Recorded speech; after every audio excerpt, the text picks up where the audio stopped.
Like I'm saying, like whatever, we could have, but it's fine. Of course it's fine. I didn't say it wasn't fine. So we should have. How are you doing? You look like you need a smoothie. We need some. Why that specifically? Okay, you're right. I keep feeling like it's Friday and I have to babysit, and I don't have to babysit on Friday, so like my brain's not like getting ready to deal with children. Yeah, I thought you liked these kids. I do. Like it's not a But I still have to like work. You know what I mean? Yeah.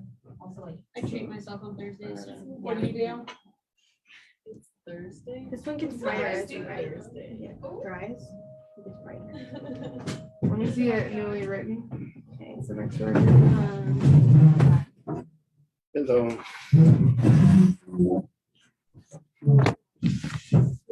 It's light. It's pretty. I like it. You already liked it, but like, you know. Never be such a dry. Sure. Now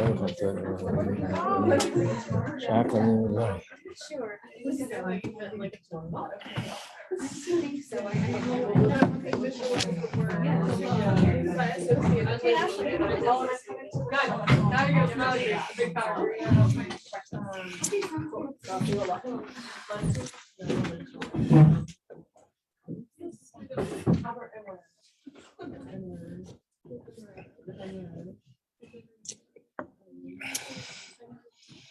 Okay.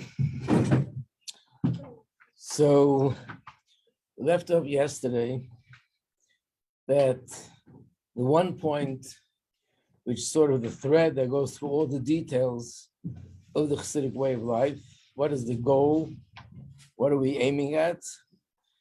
We're aiming at an observance of Torah mitzvahs, aiming at developing, strengthening, and reinforcing the neshama of Yiddishkeit, which means not just the physical observance of the yes and no, the do's and the don'ts, but to develop a deeper emotional bond with Hashem. We said that generally speaking, these are three things. What does it mean? More depth in my connection with Hashem. More depth means that there's a feeling of love. More depth means that there's a feeling of awe and fear. Again, not fear of punishment, but awe, which comes out of respect and admiration. And the third thing is emunah, faith in Hashem. So let's see now how all the things that we spoke about are sort of designed for this purpose, and that's why they were chosen. So the first one is tefillah, davening. If we're saying that the purpose of the Baal Shem Tov was that we should develop a deeper emotional bond to Hashem, so then it follows that one of the mitzvahs that we should be emphasizing now more than ever is tefillah, davening. Why davening? So there are two dimensions to davening. One is the way it appears on the outside. If you ask the average person, what is davening all about? The answer will probably be that it's a mitzvah to turn to Hashem for our needs. Whether it's something I need physically, something I need spiritually, something I need emotionally, I should know that there's one entity that is in charge of this world, and he's the only one to turn to, and therefore we daven to Hashem. That's one of the pillars of our faith. On the other hand, there's a deeper dimension to davening, and that's the way it's explained in Chassidus. But in truth, it's not only Chassidus, it actually has its roots in halacha, in Gemara. And that is, davening is a mitzvah, but if you look in the Chumash, you look in the Torah, you'll find where it says you should observe Shabbos. You find where it says explicitly you should observe the holidays. Where it says explicitly you should make a bracha after you finish eating. You're not going to find anywhere in the Torah where it says, and there's a commandment that you should pray. So where does the commandment come from? This question is raised in the Gemara. And the Gemara answers, it's in the Shema. Where is it in the Shema? In the Shema, it says, "Ula'avdei b'chol levavachem." You should serve God with all your heart. And the Gemara says, which kind of service is a service that we're serving with our heart? If I give tzedakah, I'm serving him with my hand. If I'm studying Torah, I'm serving him with my head. If I'm making a bracha, I'm serving him with my mouth. If I'm walking to the Beis Hamikdash 3 times a year, I'm serving him with my feet. So which service is considered the service of the heart? And what's the Gemara's answer? Tefillah, prayer. Prayer is the service of the heart. Which means here we see, and this is where the emphasis in Chassidus, that prayer, in addition to the simple, superficial meaning of prayer, which is asking Hashem for what I need, the deeper dimension to prayer is that this is the time where we reinforce and strengthen. This is the time where we generate a deeper bond, a deeper emotional bond with Hashem. In fact, the word tefillah itself has another interpretation. It's found in Gemara in reference to other halachas, where the word tefillah actually means to connect. For example, there's a mission that talks, what about an earthenware, a vessel that's made out of earthenware broke? There, it broke. What do you do? It's not what do you do. What happened if it was impure? If it was impure and broke, it becomes pure because it's broken. It's no longer a vessel. I think Mara raised the question: what if you put it together again? And the words are hatayfel kli cheres, the same letters like tefillah, taf, hey, lamed. So we see that the root of this word means actually to connect. So that's the deeper dimension of prayer, to connect, but to connect mainly and primarily emotionally. This is the time that we do this, which means that the truth is like this: everything we do should be part of the process of connecting. If I'm putting on tefillin, I'm connecting. If I'm giving tzedakah, I'm connecting to Hashem. And if I'm hearing the shofar, and if I'm doing any other mitzvah, I'm connecting to Hashem. But that means I'm doing something, and while I do it, I feel a connection to Hashem. Where is the time and where is the place to actually generate the feeling of connection itself, the pure feeling of connection? Not doing something and that connects, to think of it like in a relationship between husband and wife. So we know that Hashem's relationship with the Yidden is compared to husband and wife, and that's the entire book of Shir HaShirim. So the truth is, a marriage is not like a partnership. A marriage is based on an emotional bond between two people that love each other. That's what marriage is all about. And the truth is that whatever happens in the marriage, things that they do together in a positive way, actually, besides the fact that they did whatever they did, it also creates a closer. Whatever they do together brings them closer together, because that's what marriage is all about. But nevertheless, in these situations, they're doing something, but because they are married and they have this feeling for each other, so whatever they're doing brings along feeling. But when is the time? There has to be a time where they sort of focus just on that alone, that they're here in order to create a closer, deeper bond with each other. And in fact, mentioned, I think it's early in the year this came up, that very often in a relationship, sometimes things feel a little bit dried up, not because they're not getting along, and not because anyone did anything wrong, just dried up. You don't feel that fire, you don't feel that excitement. And what the couple usually would do is have the children stay with one of the grandparents, get away for a week or a weekend, spend time with each other, gives you an opportunity to refresh those feelings that you have, and then you're good to go for weeks or months, whatever the situation is. Which means you have to get away from the practical things and all the things that sort of bog us down throughout the day, and just spend time on bonding. With Hashem, that's davening. Throughout the day, I'm at work. I'm supposed to work the way Hashem wants me, in an honest way, keep Shabbos, keep the laws of Tznius, don't violate the laws of Kashrus when you're at work, and all the things that I have to do, but I'm doing something, I'm working. And then if I go to a shir, then I'm learning.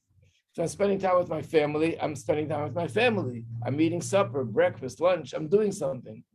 when is the time that what I'm doing is just that?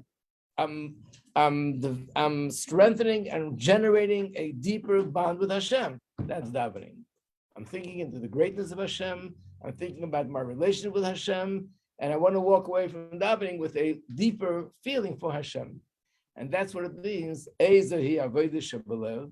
What is a service of the heart? Davening, because that's what davening is really all about. It's about connecting my heart to Hashem. So now, being that we said that the Baal Shem Tov, in his time, saw that there was a weakness in this area, and we have to strengthen not so much the body of Judaism, which was strong, but we have to strengthen more the emotional bond, which should be the mitzvah that we should focus on more than anything else. It follows, logically, davening. And that's why the Baal Shem Tov said, now the time has come that we should put more of an emphasis on davening more than it was in generations before. I still didn't explain what happened that made the difference, but this is the reason why davening was chosen. Any questions before we go to the next thing? Yeah. So what did davening look before that? Like, is there just more highs in davening, or is there like longer times davening, or more emphasis? Like, what is the? I guess, what was different with the Baal Shem Tov you're saying? Yeah, number one, there was more time spent on davening, more time on preparing for davening, like learning before davening, so the davening would be with more, and the davening with more chayas. That was part of the singing and davening. All that was part of it to create more of an emotional bond in the davening. Yeah. Do all Chassidim like learn Chassidus before they daven, or is that just like a Chabad thing? It's more Chabad. Yeah, it's more And Chabad. it's specifically Tanya, or is it anything? Anything. Yeah.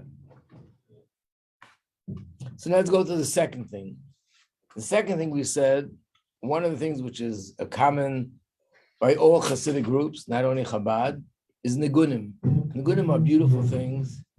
Hasidic Nigunim. There are a lot of different kinds of Hasidic Nigunim. There are happy Nigunim. There are Nigunim that express tshuva. There are Nigunim that express yearning or craving for Hashem, for Torah, for mitzvahs. In fact, a lot of the Nigunim have a history that comes along with it, when it was composed, under what circumstances it was composed, and what was the emotion that was being expressed when the composer composed that Hasidic Nigun. There's a certain Nigun, there are two Nigunim, they were composed in a city called Zhebin. I don't know where it is, but probably somewhere in Russia. So there's two Nigunim. One is called the Zhebin Hearts, and one is called the Zhebin Cup. One is called the Zhebin Head, and one is the Zhebin Heart, which means one of them is expressing a chassid service to Hashem with his head, and the other one is expressing a chassid service to Hashem with his heart.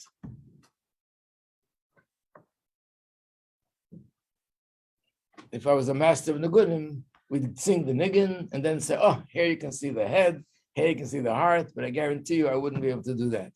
But that's what it means, that the Nigunim is a very major part of, now all different Chassidim have different kinds of Nigunim. In fact, there's one group of Chassidim that their main focus was Nigunim more than anything else. There's a group called Moshnitzer Chassidim. And their Rebbe, his custom was, just like with our Rebbe, every time, like a certain period of time, he would say a new Maimer. This Rebbe, he would teach a new Nigun. And the new Nigun, the fact that it's a new one, would bring a whole new level of inspiration amongst the Chassidim. And he's the Rebbe, if you ever heard the story, that he was once sick and they had to do an operation. And the doctor said that he is, they don't think he's strong enough to handle anesthesia. This was many years ago. So I don't know what in those days how things were, but he couldn't do the anesthesia. So he said to them, don't worry, I'm going to compose a nigun. And when you see that I'm deeply into the composition, you can start cutting. I'm not going to feel anything. And he composed a nigun. And I actually called somebody from that Hasidic group to verify the story. And they confirmed it. And they said, in fact, that the nigun has words which come from, I think it's from the davening of Yom Kippur or the davening on Tisha B'Av, Eila Eskara, and has 31 stanzas because it had to last for a long operation. So they were cutting and he was singing. Could you imagine what it looked like? And he didn't feel anything. And even though he was a Rebbe and he could certainly perform miracles, but the way they explained the story wasn't a miracle. It was distraction. He was so focused on the niggin that he did not feel the pain. I feel like that's like not very shocking. Not very shocking. You could relate to it. Like I've never had someone try to cut me open while I was like, looking. Nobody should ever try to do that. But like you just like think about it, if you're like actually like really, really in tune with what's happening, you just like have no idea what's happening around you. And like sometimes like just forget to eat, forget to drink, like just all these like physical characteristics are just gone. So it's like that's exactly amazing. Like Yeah. I wouldn't want to do that. But like it's like very believable, you know? Yeah. They tell the story that this guy said, when I daven, I feel nothing. And his friends were making fun. So when he was davening, deep in the davening, one of his friends took a pin and he stuck him. He didn't budge. So he did it a second time, really strong. He still didn't budge. Then he did it really strong and he screams, ouch! And the friend said, you see, you do feel. He said, yeah, but I didn't feel the first 2 times. Yeah, Rivka. Rabbi, there are lots of nusachim. What? There are lots of nusachim. Yeah. This one. And if everyone is accepted by Hashem, or like, why do we have this kind of nusachim? Why not just one, you know? So that's like the question, why Hashem made 12 Shvatim. We have one father, Abraham, Yitzhak, and Yaakov. And then when it comes to the next generation, we identify by Shvatim. This is Yehuda, this is Binyamin, this is Reuven. And not only identify, because that's a nice thing to know where I come from, but they actually had halachas. Each Shevet had to live in a different part of Eretz Yisrael. So the way it's explained, why are there differences, is because we, in order to serve Hashem, it's like a symphony. You need all different kinds of instruments. Each one plays the way they play, and together you have the most beautiful sound. So there are different kinds of avodah. There's certain people that's, like I said the other day, they serve Hashem with love. Certain people serve Hashem with fear. Certain people serve Hashem mainly with simcha. Other people that may be mainly into tzedakah. Other people are mainly into achnasas orchim. These people, they help people that are sick with doctors. Amazing. If you think about what goes on in a community, whatever people are doing is amazing. Someone, God forbid, gets sick, call up this number. They have a card, they'll take you to the hospital, take you to the doctor, they'll find you doctors, they'll get you medication, they'll help finance the expenses. So you think everybody's into Birkat Chol? No, there's certain people. Oh, a kala, call this number and they're going to help you. They'll pay money for the band, they'll pay money for the hall. Oh, I have a kid that he'd like to go to yeshiva, but he can't afford it. No problem, call this number. They take care of children, go to yeshiva. You need all of it. Every single thing is important. And there's so many different aspects to Judaism. And therefore, Hashem created us with different interests and different needs and different things excite us because Hashem wanted different people to do different things. So Hashem created different paths, but all the paths are about serving Him. But some have to serve through Chesed, some through Gvura, Teferes, Netzach, Yisod, Malchus. But if there is the most right way, how should we daven to Hashem? I mean, not preparation, but the nusach. It's a different approach. I mean, I didn't get that far yet. Towards the end, I want to go into the difference between different Hasidic groups. But it's like asking which organ in the body is the most important. No, but You need a brain, you need a heart, you need the eyes, you need the nose, you need the hands, you need the feet, you need the fingers, you need everything. And God forbid, if one thing is missing, it's incomplete and it's painful. So you need all of them. And same thing in Avodas Hashem, how Hashem wants, there should be certain people serving Him like this group, and certain people serving like that group, and certain people serving like this group. And that's all together is everybody is using different strengths and different energies to serve Hashem. so everything is accepted by Hashem. What? So everything, all kind of nusachim, different nusachim are accepted by Hashem. Yes. Everything, if it's within the bracket of halacha and Torah, and it's all kosher and accepted by Hashem. It's just that each one is a different way, a different path. I mean, if you think of a Gashmitic commercial, we're here to build this world to make it a dwelling place for Hashem. When you're building a physical house, and you have a whole team of people building, a construction crew, you'll notice that everyone is different. This one wears a mask on his face because he's blowing fire for the iron. Everybody else doesn't have masks. This one has boots because he's doing the plumbing, he's with the water, he needs boots. This one is on the roof doing a roof. This one is doing the glass. This one's doing the bricks. This one's sitting in an office making plans, he's an architect.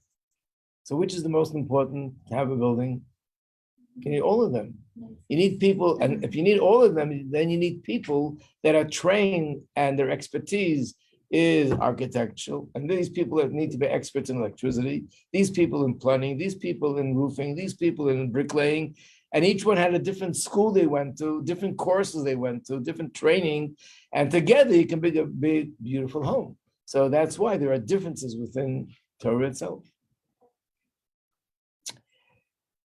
So again, when we talk about singing nigunim, everyone will agree a nigun is not a tool for action. A nigun is something which is connected to the emotion. In fact, there's a famous quote that a nigun is the pen of the heart, just like the pen, P-E-N. In other words, the heart expresses itself through a pen. And what's the pen? Just like a writer expresses himself through a pen, that's how a nigun is the pen of the heart. How my heart expresses itself is in a nigun. The emotions are expressed in a nigun. So again, being that the time has come, that there's more of a need to develop our emotional bond with Hashem, so much more attention, even though there was such a thing as singing before, but minimal. And now there's so much more emphasis on nigunim, on singing, and every group of Chassidim have different kinds of nigunim, but nigunim they all have, because that is what touches the heart, and that helps develop the emotion in the heart.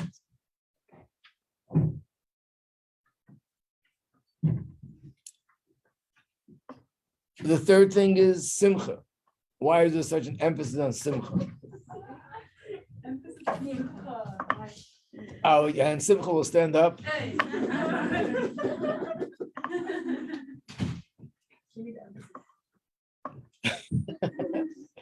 Sorry, you were going so it's okay.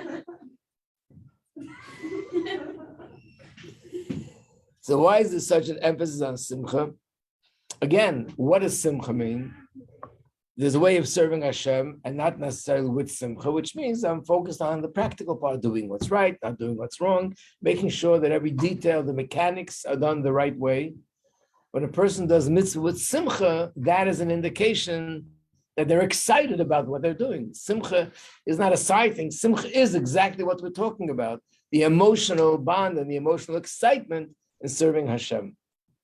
So in fact, this is one of the big things that there was a lot of opposition on the simcha. I mentioned it the first time around, that people took it as being frivolous and being irresponsible and not having true fear of Hashem. How could you be happy? But this wasn't being just happy, enjoying like you enjoy sports or something. This is simcha about Hashem. It's excitement and simcha from serving Hashem. And this is so essential that in the early stages, the name that they called the students of the Baal Shem Tov was in Yiddish, they called them the Freiliche, which means the happy ones. In other words, simcha was the defining factor of how you can define a chassid. That's how they defined them, because that's what it's all about. But now let's come to number 4, which is Pnimius HaTorah. We'll need a little bit more time for this, but we'll start. Not a good time to start without finishing because it's Thursday, but nevertheless, we'll start.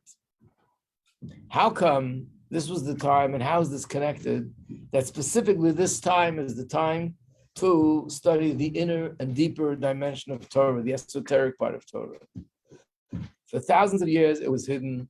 For thousands of years, people didn't have access to it for a reason, because it's very deep, and therefore not every person is sort of is at the level where they can study this deep part of Torah. And Dafka, in the times of Baal Shem Tov, it was revealed. And not only revealed, but there's an emphasis on studying it. So what happened? So the answer is, being that we understand that the main purpose of Chassidus is to develop more of an emotional bond for Hashem, how does that develop? So to illustrate this with a story that happened with a chassid of the Mezritch Magid, and this chassid told the story of how he became a chassid. And he said in those days, there were people who were traveling speakers. They would go from town to town. They would present themselves to the people in charge of the town and would say that they have words of Torah to share. And very often it was beautiful, very deep, and they benefited from it, and they would pay him money for it. And that's how he made his living. So one day someone came to our town. When that would happen, he would be interviewed by the rabbis. And if they saw that he's truly a Torah scholar and a God-fearing Jew, they would actually make an announcement that we have a guest speaker, and everybody was excited, a new face, a new person. They'd come to shul. But the truth is, this was a chassid. And in those days, the chassidim would hide their identity because it was pretty much dangerous in a lot of places to let people know that they're chassidim, and they could have been beaten up because they looked at the chassidim as a threat to Torah through Judaism. So he didn't tell anyone he's a chassid. He got up, and he was a brilliant Torah scholar in Gemara, in Nigla, in Halacha. And he began speaking, asking questions, giving answers, and the people were spellbound. They loved every word that came out of his mouth. They were listening to everything he said. After talking for a long period of time, an hour and a half or 2 hours, he says, now I'm going to finish, but I'll finish up with one question. And the question is, it says in the Shema, and this is one of the commandments, you are commanded to love Hashem. How could there be a commandment to tell someone you have to feel love for someone? You can't command someone to have emotion. You can only command someone to do something or not to do. You can't command them to feel a certain way. Either they feel it or they don't. And everybody was paying attention. And it was a good question. And of course, people thinking to themselves, I say the Shema every day, never thought of it. How can it be a commandment to love? So before he gave the answer, he said to them, if you want to know the answer to this question, you should go to Mezritch. The word Mezritch was a loaded word. It meant the headquarters of the Chassidim, where the Mezritch Magid was. Go to Mezritch, and there you'll find the answer. But as soon as he said these words, and by doing that, he was identified as a Chassid, turned around, jumped out the back window, and he ran for his life. But the people in the shul got all excited, and they were all, arguing about one pros and cons. These people said, well, he's a chassid, he fooled us, he lied to us. And the other people said, but look, he was such a brilliant Torah scholar. Every word that he said was so brilliant and so deep. And this person said, I was bothered by one thing. What left me was the question at the end. I was really bothered by that question. And I picked myself up, and I went to Mezritch, and I came to the Maggid himself, told him the story, and I said, I'd like to know the answer to that question. And the Maggid said, it's true that you cannot command a person to love. As we all know, you can't do that. But the commandment is something else.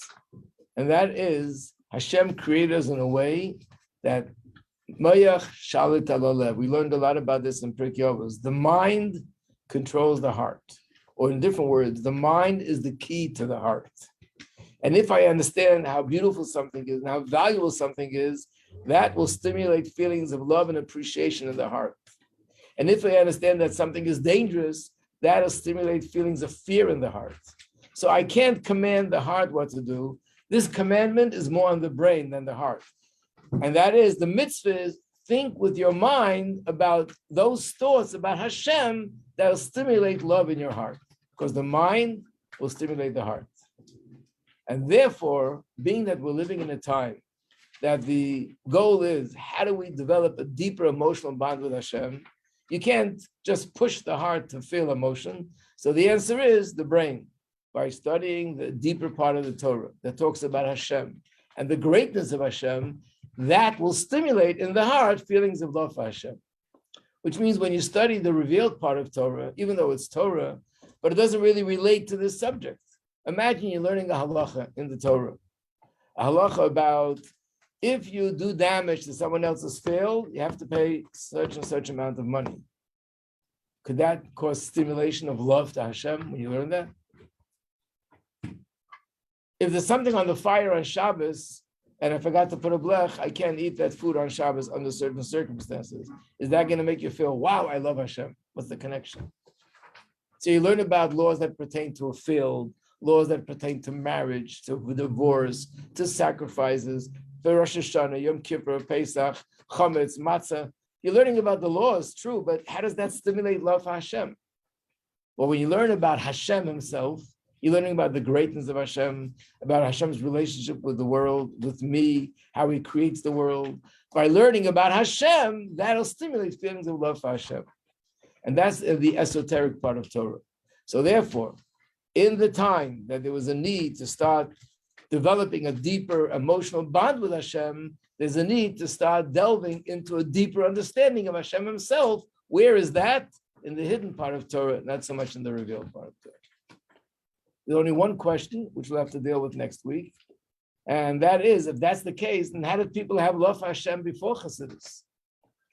They learned about laws that pertain to animals, to cows and donkeys and horses and fields. How did that stimulate love for Hashem?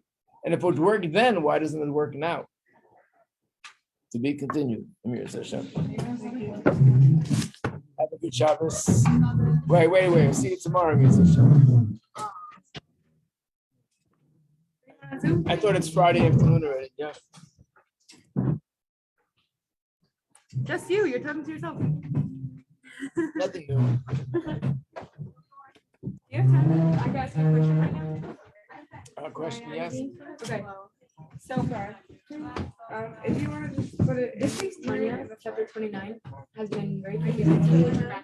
The last few chapters talking about like defensive thoughts and like other extraneous thoughts during davening, and how we shouldn't beat ourselves up about it. We should feel happy because our Nefesh HaElokis is doing such a good job that our Nefesh Abraham is jealous. I understood all of that, and I really thought it was so great. But this chapter, I just don't understand. Like, we have to make ourselves humble, and then the beam, and I just don't understand it. Chapping ourselves. Yeah, I know, and it's intimately when like the dullness of heart. So when someone's not feeling those fiery, excited feelings, how to get themselves excited, and then it's talking about breaking yourself up. And when I don't feel motivated, like putting myself down, I just don't understand. Level 2.